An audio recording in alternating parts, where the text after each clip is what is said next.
I know it's been a while, but do you remember the inverted yield curve where interest rates were highest at the short end of the curve with the shortest maturity debt, and they were shortest with the longest maturity debt, and how inverted yield curves always signal a coming recession, and we had the longest lasting inverted yield curve in history? Yeah, that one? Well, it's gone. In other words, almost the entire yield curve now is completely back to normal, one in which the short-term interest rates are the lowest, and the longer out you go in maturity, the higher the interest rate gets. Now, this has happened primarily because the longer-term interest rates have been rising ever since September of 2024. This might sound confusing because if you remember, that's right around the time the Fed started cutting interest rates. In fact, if we look at a chart of the Fed funds rate and we zoom in on just the last couple of years, we can see that September of 2024 is precisely when the Federal Reserve started to cut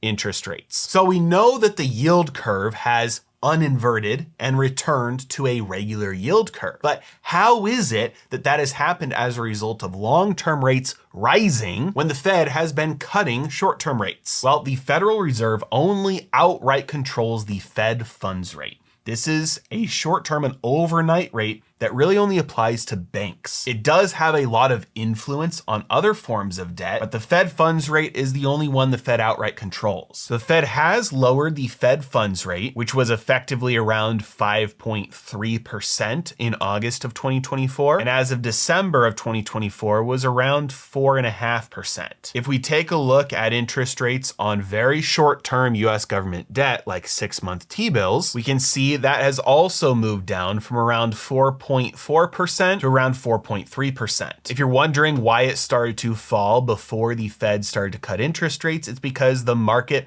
was just anticipating that the Federal Reserve would cut interest rates, basically front-running that policy move.